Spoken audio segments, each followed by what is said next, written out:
Então vamos lá, vamos para praticar as questões, né, que tem algum envolvimento com óxido nítrico, com hipertensão pulmonar, né, que tem alguma relação, para que a gente possa dar uma treinada. Então aqui foi, né, usado algumas palavras-chave, né, como neonatologia, fisioterapia, hipertensão pulmonar, para filtrar o máximo de questões, tá? Essa primeira aqui, ela já fala sobre, ela já tem relação, né, com a hipertensão pulmonar. Isso é IBFC, banca 2023, EVSE, terapia intensiva neonatal. Aí, leia o seguinte trecho. Tal está indicado em caso de síndrome de aspiração de mecônio que cursam com insuficiência respiratória grave, geralmente causada por hipertensão pulmonar não responsiva à terapia convencional. É considerado um vasodilatador pulmonar seletivo. Tá. Aqui ele está dizendo que a criança, né, ela tem a hipertensão pulmonar que não está respondendo ao tratamento convencional, que seria o quê? Oxigênio, drogas vasoativas como a dopamina, a epinefrina. Ela não está respondendo à ventilação não invasiva. E isso é um indicativo de que é uma criança mais grave, né? Aquele índice de oxigenação ou de saturação que a gente fez, né? O índice de oxigenação estando acima de 16 e de saturação acima de 12,3 já indica gravidade, o que já indica uma terapia um pouco mais agressiva, que é o óxido nítrico inalatório, né? Então, é considerado um vasodilatador pulmonar seletivo. Vocês vão lembrar que na parte 3, no final lá, dessa aula de hipertensão pulmonar persistente, eu falei que o óxido nítrico ele é seletivo para os vasos pulmonares, tá? Então isso aqui, só com essa informação a gente consegue responder essa questão. Assinale a alternativa que preencha corretamente a lacuna. Tá? Óxido nítrico, surfactante exógeno é indicado na síndrome da aspiração mecônia? Pode ser, mas não é nem tanto na síndrome da aspiração mecônia, mas na membrana hialina. Oxigenação por membrana extracorpórea não. CPAP não é um vasodilatador pulmonar seletivo, né? Halo de O2 também não, tá? E o óxido nítrico sim, né? Essa resposta aqui, essa alternativa aqui é até fácil, não é direta. Um vasodilatador pulmonar seletivo, óxido nítrico. Você se confundiria se tivesse outros gases aqui ou outros vasodilatadores, mas ele é o único vasodilatador aqui, e nesse caso ele é sim seletivo aos pulmões, tá? Ele dilata os vasos pulmonares com uma certa seletividade. Questão 2 aqui. Também deve ser, né? Assinala a alternativa. Tá. Dá um tempinho aqui para vocês pensarem e responder. Pausa aí. Vamos nós. Assinala a alternativa que apresenta qual é a síndrome clínica neonatal, caracterizada por hipoxemia grave e refratária, tá? A hipoxemia grave já indica que aquele índice de oxigenação ou índice de saturação ficou muito alto, né? 16 ou 12,3. Refratário quer dizer que ele não responde ao tratamento convencional. Proveniência da diminuição do fluxo sanguíneo, shunt direito e esquerda, através de forame oval ou canal arterial, que pode ocorrer de forma primária ou secundária. Há uma grande variedade de doenças, como cardiopatias congênitas, sepsis, pneumonia, entre outros. Aí vamos lá. Tem muita informação aqui que a gente consegue matar a questão, tá? Displasia broncopulmonar. Displasia broncopulmonar é um problema pulmonar, é um problema de ventilação, tá? Síndrome do escape de ar. Para ser bem sincero, eu não sei nem o que é isso, mas pelo nome dá a entender que é um problema de ventilação, de ar, né? Síndrome da aspiração do mecônio é um problema respiratório, são líquidos. É muito comum em criança pós-termo que tem a idade gestacional maior que 41 semanas de vida, e aí ela está com o pulmão encharcado de mecônio, tá? Pneumonias. Então esse aqui é um problema respiratório, pneumonia é um problema respiratório, displasia broncopulmonar é um problema respiratório. Síndrome de escape de ar deve ser um problema respiratório. Vou pesquisar até o que é isso aqui. Hipertensão pulmonar persistente do neonato. Aqui você tem muita informação. Primeiro, hipoxemia grave e refratária. Beleza. Uma displasia bronquopulmonar pode ser até grave e refratária, uma aspiração no mecônio também, né? Proveniente da diminuição do fluxo sanguíneo, eixante direita e esquerda. Aqui, ele está falando da diminuição do fluxo de sangue, de onde? Da circulação pulmonar, tá, gente? Por que ele não botou aqui na questão? Diminuição do fluxo sanguíneo pulmonar, porque senão ficaria muito na cara a resposta. Então, o que você vai ter aqui, ó?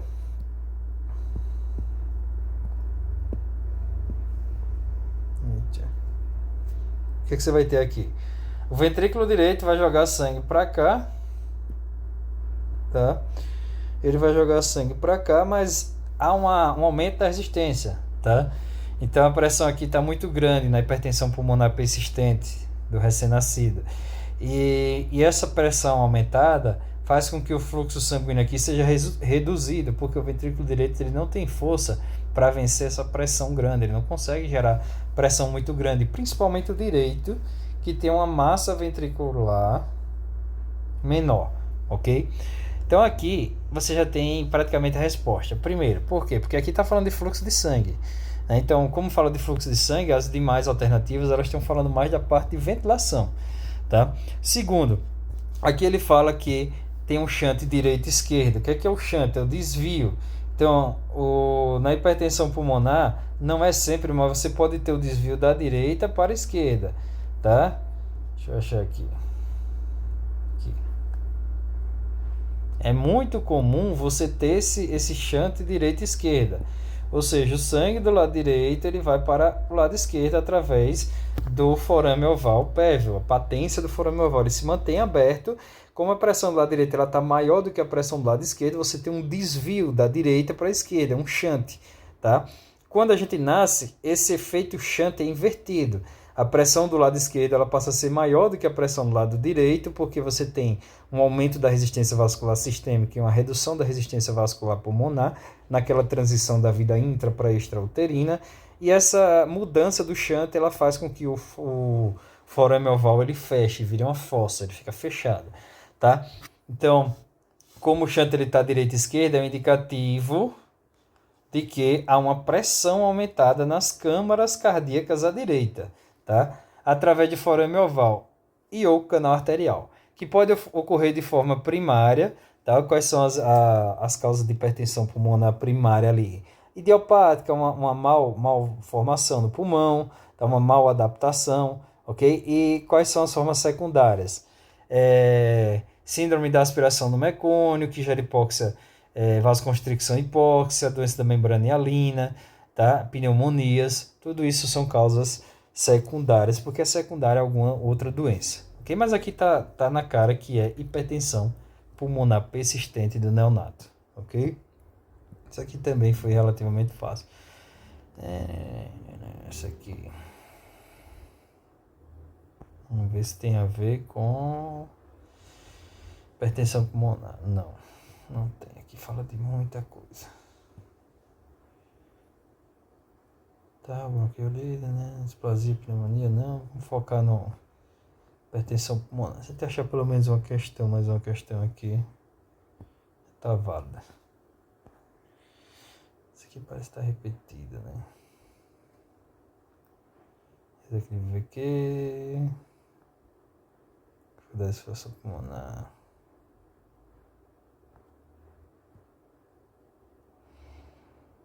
Tem manobras.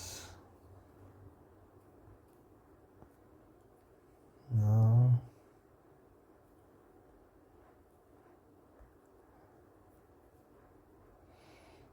Não. Isso aqui tem a ver com prematuridade. Onde achar mais questão de hipertensão pulmonar?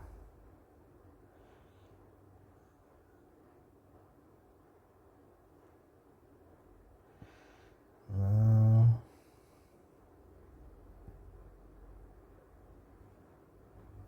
Caso clínico.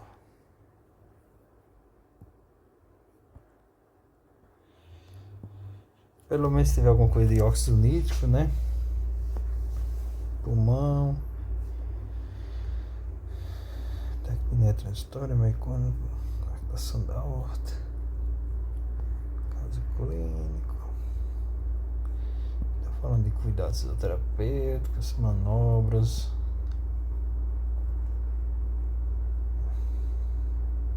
Tá falando de biomecânica ventilatória, membrana hialina. Eita, meu Deus, tem aqui, né? Eu só não sei se essa é a resposta. Tá, vamos ver aqui, né? Fala de dióxido nítrico, fala de... Tem uma das alternativas, né? Não sei se essa é a resposta, de hipertensão pulmonar. Vamos lá. Isso aqui é de onde?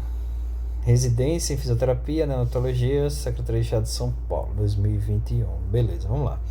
Um recém-nascido com peso ao nascimento, é um casinho clínico legal, com peso ao nascimento de 3.145 gramas. Então, destaca-se que em RN a gente usa em gramas, tá? Porque às vezes a gente acompanha o peso e ele ganha fração de gramas, né, no peso dele. Isso já é importante, tá?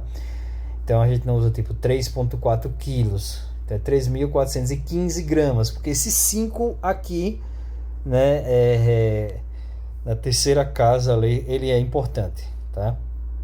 Idade gestacional de 39 semanas, então ele é a termo, tá? Tá dentro da idade gestacional normal. Ápiga 3 primeiro minuto, 3 no quinto minuto, 4. O normal do ápiga aqui seria 9,99. Então ele nasceu com 1, é como se ele tivesse nascido parado, tá?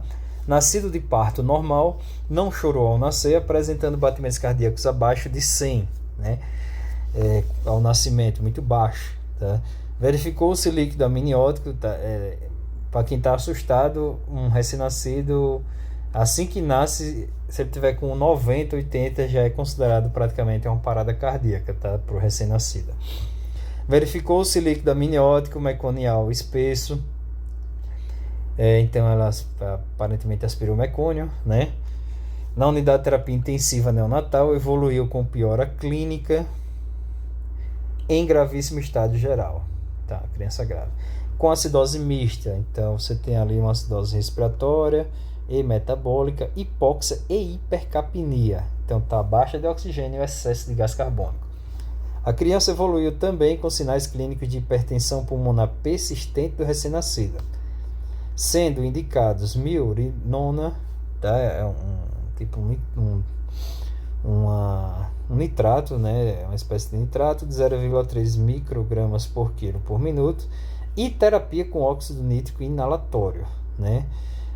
Então a criança ela já está com sinais clínicos de hipertensão pulmonar persistente. Não é o diagnóstico fechado, mas tem sinais clínicos, está grave, né? Tanto é que ela foi iniciada terapia com óxido nítrico inalatório na dose de 20 pressões por minuto, né? Normalmente se usa até 80 ali, com cerca de 5 horas de vida. O fisioterapeuta avalia e reconhece a indicação de realizar técnicas de reexpansão pulmonar nesse paciente. Porém, essas são contraindicadas na presença de... Tá, aqui ele, assim, ó, o caso clínico ele envolve muito o que a gente estudou. A resposta, aparentemente, nem tanto, porque a resposta aqui é mais sobre as técnicas de reexpansão, mas ele soma, ele associa as coisas. Condições, o que é que contraindicam as técnicas de expansão pulmonar? Condições clínicas que predispõem a telectasias pulmonares? Não, na verdade isso é uma indicação, né? Então, se o cara tem uma condição que faça o pulmão colabar, ele vai se beneficiar com a expansão. Isso não é uma contraindicação. Condições de deterioração da troca gasosa? Também não, né? Então, se a troca gasosa está deficitária, muitas vezes é por um problema de ventilação. E aí esse indivíduo ele pode também se beneficiar com uma manobra reexpansiva. Necessidade de aumento de parâmetros ventilatórios? Também não, né? Isso é mais uma questão no ventilador ali, tá? Então isso não vai contraindicar você de manobrar o RN para expandir tórax. Situações clínicas de redução de volume pulmonar, isso aqui é o mesmo que a letra A praticamente, que redução de volume pulmonar a atelectasia, elas estão associadas, tá? Então também não contraindica. E só nos resta aqui o caso de hipertensão pulmonar persistente. Então a hipertensão pulmonar persistente, ela não é que ela contraindica você de manobrar, mas ela não indica. Não sei se você entende.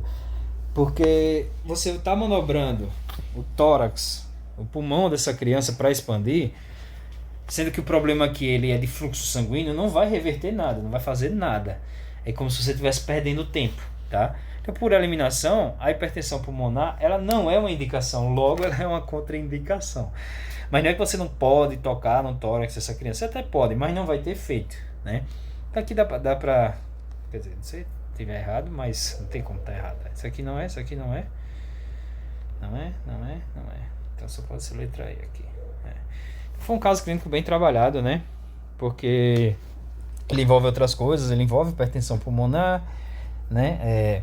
A aspiração do mecônio é muito comum em crianças com idade gestacional a termo ou pós-termo, né? Aqui ela está com 39 semanas, né? E o Apgar aqui já mostrou que ela não nasceu bem, etc. Tá? Enfim, então aqui a gente tem nossa questão. Então essas 3 questões eu acho que já deu para dar uma treinada. O vídeo ele se alongou demais, tá? Deixa eu ver se eu acho algum aqui. Mas senão a gente vai ficar rodando até dezembro para achar outra questão. Gasometria. Ó, vamos lá. Achamos um aqui.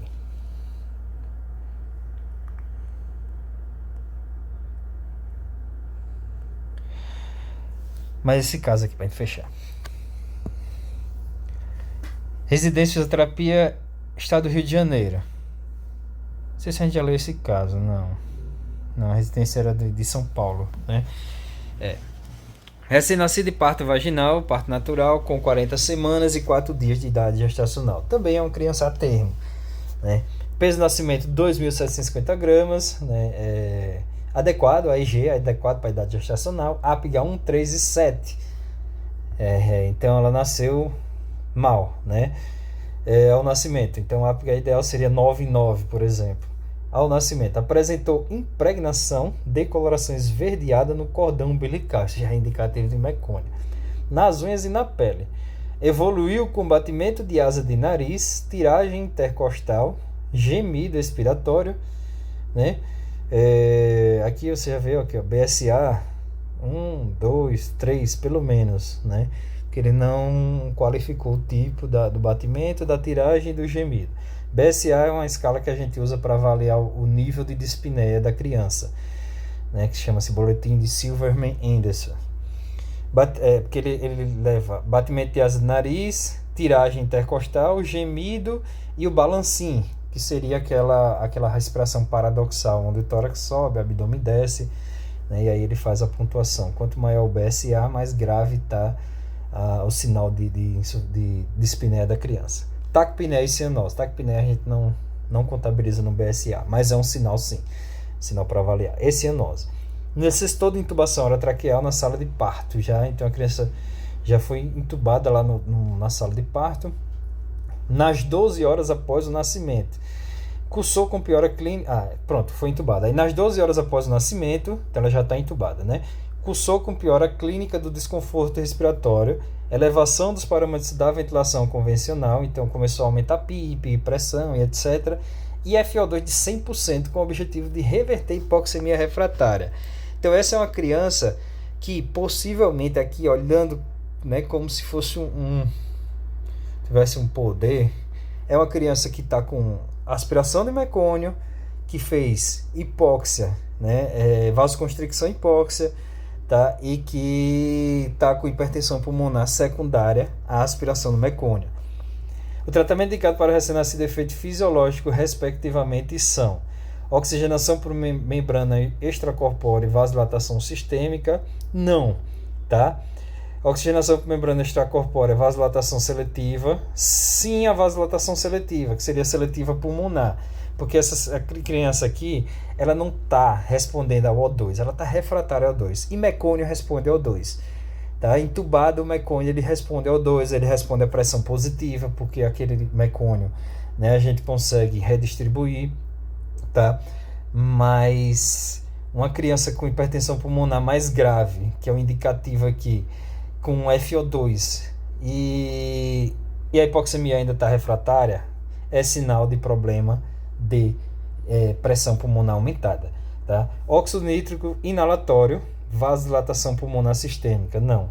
Óxido nítrico inalatório, vasodilatação pulmonar seletiva. Perfeito. Tá? Então, o tratamento indicado para o recém-nascido, óxido nítrico inalatório. Por quê? É uma criança com o índice de oxigenação grave. Embora a gente não tenha os dados aqui, mas pela clínica você já vê que é refratário ao O2 tradicional. Então, óxido nítrico inalatório, qual é a função dele? É um vasodilatador pulmonar seletivo. Vote.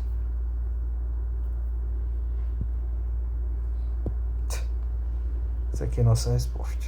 Beleza? Então vamos encerrar, já chegou nos 20 minutos. Deu para dar uma treinada boa, um conteúdo legal. E esses conteúdos muitas vezes eles não são isolados, por mais que eu tente isolar aqui para não misturar a cabeça, mas ele acaba levando para outros conteúdos. Por isso que é bom quem está acompanhando, acompanhar certinho ali, pegar a circulação fetal. Aí quem já viu a hipertensão arterial sistêmica normal no adulto e pegou a circulação fetal e entrou na hipertensão pulmonar, já tem conceitos de pressão arterial que vai ser usado. Tá? Então tudo isso vai se complementando. Tá? Então forte abraço e até os próximos vídeos.